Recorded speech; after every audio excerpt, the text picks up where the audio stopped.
process-wise, I'm a little uncomfortable just throwing a bunch of stuff up there without a funding avenue. If we want to go through some of the departments or some of the issues that and the questions that we have up here and identify funding, and if there is some, then I think it's appropriate at that point to go see how we want to allocate those revenues. But allocating before we identify them, I don't know if it's the right way to go. Right, and this may come down to a process question at this point. If I could just address before you get a little further into this discussion, if you want to put things on a parking lot or whatever without identifying sources of funding, that is certainly possible to do. However, to move it onto the spreadsheet, we need to keep a balance. At this point, we've got, I believe, 42,000 of unappropriated funding, and once you get beyond that, the funding has to come from someplace else. So, to my mind, the way you get out of the parking lot and into the budget is by identifying the funding sources. But I guess from your standpoint as a board, how far do you want to go in identifying things for parking lot? Because you could do all sorts of stuff, and quite frankly, you'd be here all day into tomorrow, et cetera. So that's a question you'll have to decide. Okay. Supervisor as far as addresses $50,000 for the ambulances, if we remove the $25,000 from the information services, which is the third line of for the electronic agenda management, if that's already in the proposed budget. So if we take and transfer that into the EMS, then all we're actually talking about is another $25,000, which is less than the 42. So still, if you add that in there, you still have a positive fund balance. Okay, thank you. Supervisor Smith.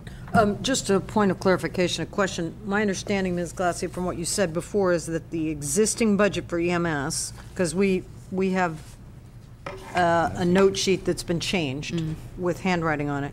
So there already exists 50,000 in for EMS. Yes. So we're talking about adding an additional 50,000. I just wanted to be clear that was okay. Yep. Supervisor Delvar. And last year was 250. Well, I could be more.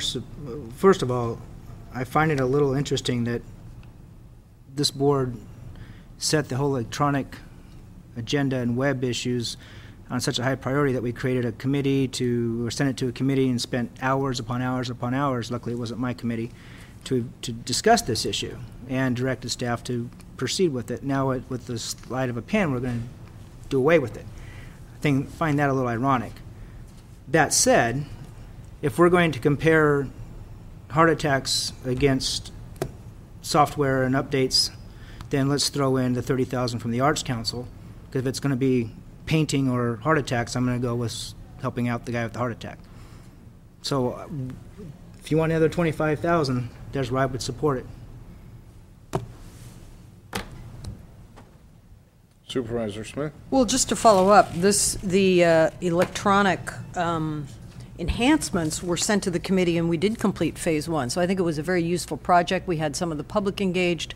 We had county departments there. So I don't think it was a waste of time at all, and it really wasn't all that much time. And we had a couple committee meetings that in part addressed that issue, and we made great progress. It was noted in the press, and the public took note of it, and we've moved forward. Now we're looking at where would we go next. We can certainly put that on hold in terms of a fiscal allocation to do so. We can set that aside, and we can do what we can do internally on this topic without spending any funds, and we've still reaped quite a few benefits, and I think the public has benefited. So I don't think it's a waste of time. If the board wants to decide to set that aside, that might be a good call at this juncture, given the limited resources we have. But I think that certainly wasn't a waste of committee time to do what we did. Thank you.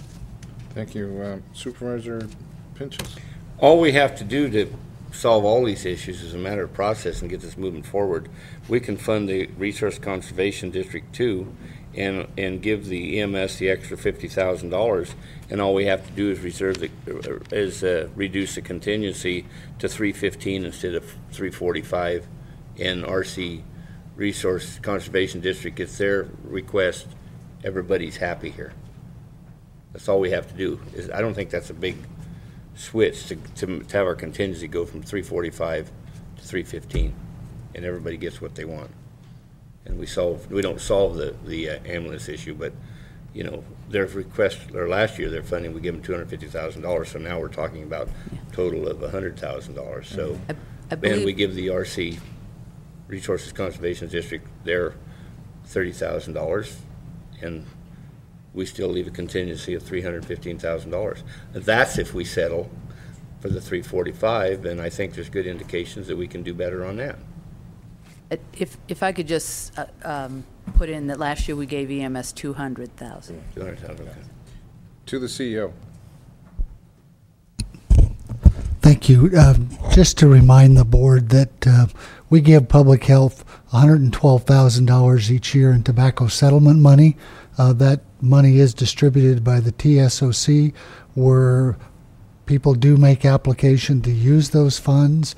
I would submit to you that there's $112,000 out there. If ambulance, we can't direct that money, but ambulance providers could certainly apply for that money through the TSOC. And if the board expressed its strong interest to that committee, that the $112,000 which they distribute would be better spent protecting the lives of the citizens in this county, I think that's an appropriate source.